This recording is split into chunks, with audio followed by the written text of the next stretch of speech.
I forget what book it was, but it was one of the first books I read was by Gary, and that's where everything. Which ignited. one was it? The right. Jab, right hook. Jab hook. That's the one. Have you read the Day Trading Intention? No, not yet. You need to. Okay. I promise you need to take a weekend, read it.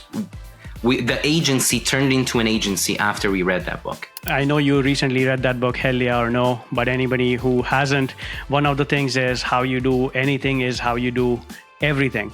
So if you have subdivisions for every task you want to do, and then you have top 2 or 3 that you always have to focus on. But every now and then there comes a day where you want to read a book, you want to walk in the nature as well, you want to focus on your business. But then there are times where you just had a crappy night of sleep. You are emotionally drained because something is going on in your life, or you just woke up on the wrong side of the bed. In such days, are you like, what's the guy's name? Extreme Ownership. The guy that coined the term, you mean? The one, yes, and the one who wrote the book. Have you read Make Time by Jake Kinepsky, I think? Make Time, I have not. Is it good? Yes. It is actually a very, very good book because it is filled with 86 or 96 actionable items, depending on what sort of area you are struggling with. It could be productivity or it could be you watch too much TV, or you sleep too much, or you eat too much. How do you get out of those situations?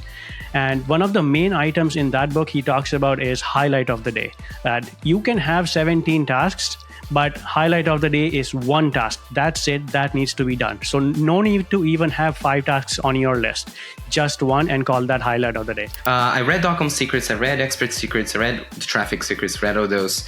Alex Hormozi's. I read both of his books. Fantastic. Gary's book. And now I'm reading... Where is the book? I think it's called New Model of Selling. It's by Jeremy Miner. Okay. Which is... As far as I understand, it's just a way of selling, but thinking rather than it's making the person get there on their own via emotional words. Haven't figured out if it works yet. We haven't implemented exactly what's in there. We'll see. Have you heard of Sahil Bloom? He has a kick-ass newsletter. It's called Curiosity Chronicles. Follow him on Instagram. He's really, really good.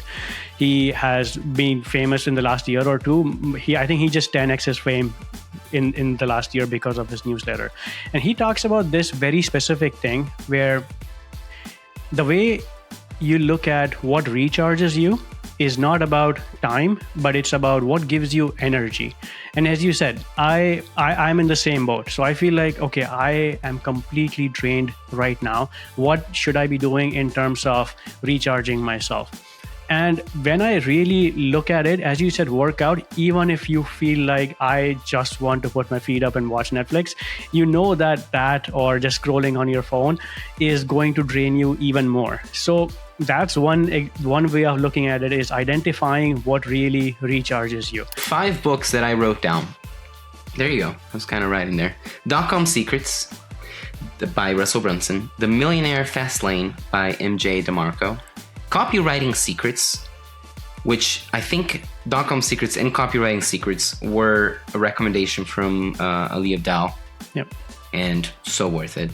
Then $100 Million Offers and $100 Million Leads by Alex Hormozi. And then Cues, which is a body language book by Vanessa Von Edwards. All incredible. Gosh, you want to spend $100? Spend on that. Spend on that. Yeah. Really.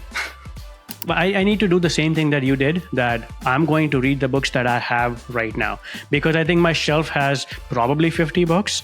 I haven't read all of them. My Kindle has like 100 and my Audible has over 40 books. And I counted that after watching your video. I'm like, this is unacceptable. Let's get through this first before I waste another credit. It's crazy because you don't realize it until you count it. Yeah, I read this somewhere, and it's funny that reading books is a hobby, but collecting books is also a hobby.